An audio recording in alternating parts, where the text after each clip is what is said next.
मैं नमन करता हूं कथा पंडाल में विराजमान सभी संतों को, ब्राह्मणों को, साधुओं को, गुरुओं को। हम उसे पहचाने कैसे, हम उसको प्राप्त कैसे करें? देवाधिदेव महादेव के मंदिर तक चले जाओगे, शंकर जी के मंदिर में पहुंच जाओगे, शिव जी की चौखट पर चले जाओगे, शंकर के मंदिर में जाकर बैठ जाओगे, शिव के द्वार पर जाकर बैठ जाओगे। पर मूल ये है कि मंदिर तक तो पहुंच गए, पर मन को मंदिर तक कैसे लेकर जाए? हम भगवान के दरवाजे तक तो पहुंच गए, पर इस दरवाजे में अंदर प्रवेश तो कर गए, पर जो अंदर शिवालय है, जो अंदर मेरा देवाधिदेव महादेव विराजमान है, जो अंदर मेरा शंकर बैठा हुआ है, उससे लगन कैसे लगा है, उसको चित्तवृत्ति कैसे प्रदान कर? उनसे एक निवेदन करना चाहूंगा, और यहां बैठे हुए सारे ग्रेटर नोएडा के 11 नंबर सेक्टर के सभी श्रोता भाई बहनों को कहना चाहूंगा, भीड़ बढ़ाने के लिए हमें भगवान के मंदिर नहीं जाना, हमें भगवान की भक्ति को बढ़ाने के लिए शंकर की कथा में जाना है और शिव के मंदिर जाना है, अपनी भक्ति को बढ़ाने के लिए। और जब अपनी भक्ति को बढ़ाने के लिए हम शिव के दरवाजे जाएंगे, अपनी भक्ति को बढ़ाने के लिए हम भगवान की चौखट पर जाएंगे, अपनी भक्ति के बल को बढ़ाने के लिए जब हम परमात्मा के दरवाजे तक जाएंगे, तो अपने आप परमात्मा उसको खींच लेता। जिस हाथ से हम देवाधिदेव महादेव को जल चढ़ाते हैं ना, वो हाथ मेरा महादेव कभी नहीं छोड़ता, उसको पकड़ कर रख लेता है, फिर उसका कल्याण करने की जवाबदारी मेरे देवाधिदेव महादेव की हो जाती है, उसको नहीं छोड़ेगा भगवान।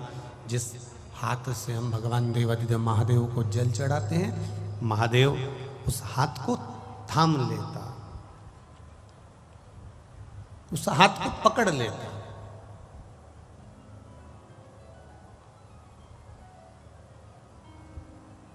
एक बार जो भगवान शंकर की कथा में पहुंच गया, पहले तो ये विचार करो कि हम कितने तीर्थ होकर आए, हम कितने नदियों में स्नान कर कर आए, हम कितने कुंडों में स्नान कराए, हमने कितनी पवित्र नदियों में हमने स्नान करा। भारत की भूमि पर हजारों पवित्र नदियां हैं, भारत की भूमि पर हजारों तीर्थ हैं, पर शिव महापुराण की कथा कहती है ऐसा संसार का कोई व्यक्ति नहीं जो सारे तीर्थ घूम कर आ गया।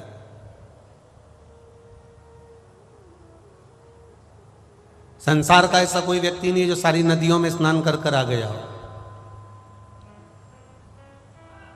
संसार का ऐसा कोई व्यक्ति नहीं जो सारे तीर्थों का पुण्य लेकर आ गया। पर शिव महापुराण की कथा कहती है, आप अगर सारे तीर्थ होकर नहीं आए हो, सारे मंदिर होकर नहीं आए हो, सारी पवित्र नदियों में आप स्नान कर कर नहीं आए हो, कोई बात नहीं। शिव महापुराण की कथा कहती है, एक बार शिव महापुराण की कथा में जो जाकर बैठ जाता है, उसको सारी नदियों के और सारे तीर्थों का पुण्य अपने आप प्राप्त हो जाता है। उसके पास में स्वयं देवाधिदेव महादेव अपने आप सारी पुण्यता प्रदान कर देते, सारी पवित्र नदियों का भाव प्रदान कर देते हैं, सारा तीर्थ का पुण्य फल उसको दे देते हैं, सारा पुण्य फल। कि सारे तीर्थ धाम आपके हे भोलेनाथ प्रणाम आपके चरणों में। अगर कोई पूछे कहां गई थी तो कह देना मैं सारे तीर्थ घूम कर आ गई आज। अरे हमने तो तेरे को आस्था चैनल पर देखा था, तू तो टीवी में कथा सुन रही थी वहां बैठ के। हमने तो खुद तेरे को आस्था चैनल पर देखा, तू तो वहां बैठी हुई थी और कथा सुन रही थी और कह रही थी सारे तीर्थ घूम कर आ गई। तो उसको समझा देना, कथा में तो शरीर बैठा था, मन तो कैलाश पर बैठा था। मन तो कैलाश अधिपति के चरणों में था, ये तो शरीर बैठा हुआ है। ये शरीर, कथा भी वही है, यजमान भी वही है, बाचने वाले भी वही है, श्रोता भी अपन समझ लो वही की वही है, बस विस्तार किया गया। मेरे शिव की कथा सिसोदिया जी ने ले ली, मेरे शिव की कथा देवाधिदेव महादेव की कथा इन्होंने ले ली। अब कथा सिसोदिया जी नहीं कराएंगे, कथा महादेव करवाएगा। ये साधारण सा श्रोता नहीं, ये वो श्रोता है जिसको शंकर भगवान ने खुद आमंत्रित करा। शिव जिसको बुलाए। अच्छा ईमानदारी से बोलो रे भाई, जितने लोग बैठे हो तुम सब समझदार हो और सब ग्रेटर नोएडा के रहने वाले हो, इतनी बड़ी सिटी में रह रहे हो, हम तो छोटी से शहर से सीहोर से आए हैं। तुम इतने समझदार बैठे हो, ईमानदारी से बोलना, तुम बिना बुलाए तुम्हारे रिश्तेदार की शादी में आज तक गए हो क्या? नहीं बोलो रे नोएडा वालों, नहीं गए ना? तुम बिना बुलाए तुम्हारी पड़ोसन के यहाँ किटी पार्टी में गए क्या? नहीं गए। तुम बिना बुलाए तुम्हारे पड़ोसी के यहाँ बच्चों के जन्मदिन पे गए क्या? नहीं गए। तो तुम बिना बुलाए महादेव की कथा में कैसे आ गए रे?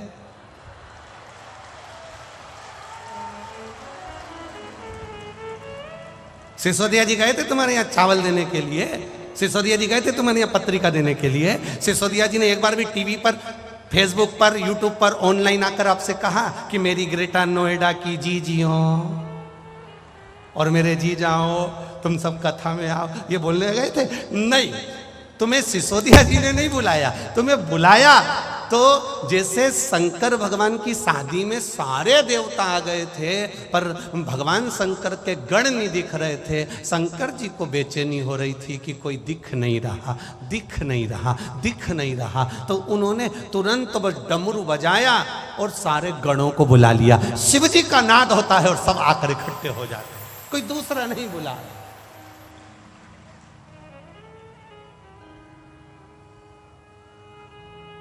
बस उसने बुलाया।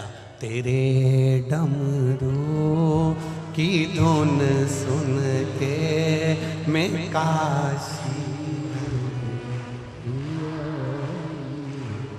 मेरे भोले ओ बम भोले मैं काशी, सुना है हम ने ओ भोले तेरी काशी में गंगा है, सुना है हमने ओ भोले तेरी काशी में गंगा है। उसी गंगा को नहाने को मैं काशी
काशी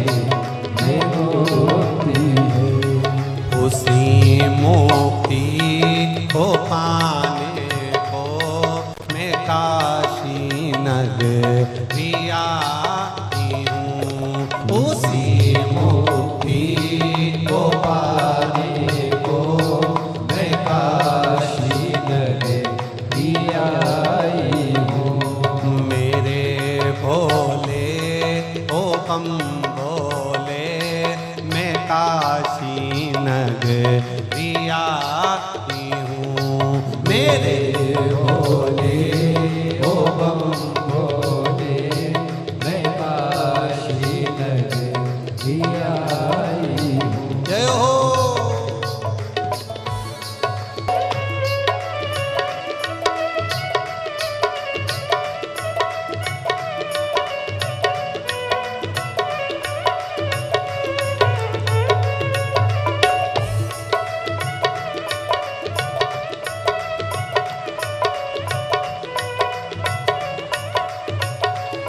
सुना है हमने ओ भोले, तेरी काशी में गोरा है। सुना है हमने ओ भोले, तेरी काशी में गोरा है। सुना है हमने ओ भोले, तेरी काशी में गोरा है। सुना है हमने ओ भोले, तेरी काशी में गोरा है। उसी गोरा को पाने को मैं काशी नगरी आई हूँ। उसी गोरा को पाने को मैं काशी नगरी आई हूँ। मेरे भोले ओ बम भोले, मैं काशी नगरी आई हूँ।